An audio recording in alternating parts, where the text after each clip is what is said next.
ಬೆಂಗಳೂರು ನೀರು ಸರಬರಾಜು ಮಂಡಳಿಯ 5ನೇ ಹಂತದ ಕಾಮಗಾರಿಯನ್ನು ನಮ್ಮ ಸರ್ಕಾರವೇ ಪ್ರಾರಂಭಿಸಿದ್ದು, ಬೆಂಗಳೂರು ಅಭಿವೃದ್ಧಿಗಾಗಿ ನಾವು ಎಲ್ಲಾ ರೀತಿಯ ಪ್ರಯತ್ನಗಳಲ್ಲಿದ್ದು, ಹಲವು ಅಡೆತಡೆಗಳನ್ನು ನೀಗಿಸಿ ವಿಜಯದಶಮಿಯ ವೇಳೆಗೆ ಅಧಿಕೃತವಾಗಿ ಪ್ರಾರಂಭಿಸಲು ಪ್ರಯತ್ನಿಸುತ್ತೇವೆ ಎಂದು ಉಪಮುಖ್ಯಮಂತ್ರಿ ಡಿಕೆ ಶಿವಕುಮಾರ್ ಮಾತನಾಡಿದರು. ಹಾರೋಹಳ್ಳಿ 5ನೇ ಹಂತದ ಜಲ ರೇಚಿಕೆಯನ್ನು ವೀಕ್ಷಣೆ ಮಾಡಿ ಮಾತನಾಡಿದ ಅವರು, ಜನರಿಗೆ ಯಾವುದೇ ರೀತಿಯ ತೊಂದರೆಯಾಗಬಾರದೆಂದು ನಾನೇ ಖುದ್ದು ವೀಕ್ಷಣೆ ಮಾಡಿ ಯಾವುದಾದರೂ ತೊಂದರೆಗಳಿದ್ದರೆ ಇಂಜಿನಿಯರ್ ಜೊತೆ ಸಮಾಲೋಚಿಸಿ ಪರಿಹರಿಸುತ್ತಿರುವುದಾಗಿ ತಿಳಿಸಿದರು.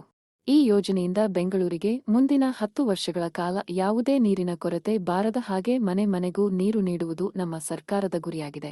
ಕೆಲವು ಕಡೆ ರೈತರು ಜಮೀನು ಕೊಟ್ಟಿರಲಿಲ್ಲ.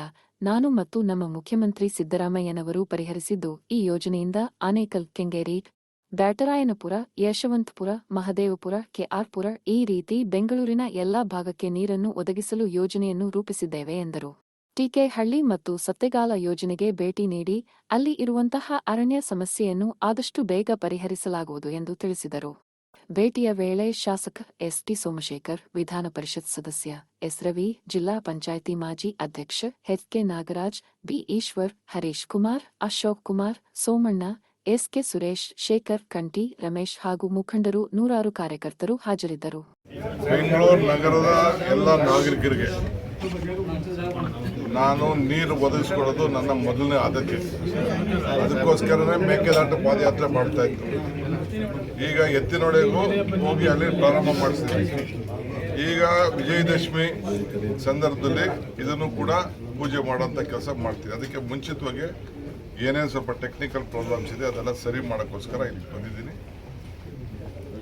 1/3 ನೀರು 150 MLD ನೀರು ಆಗ್ತಾಯಿತ್ತು ಈ 4 ಇದರಲ್ಲಿ.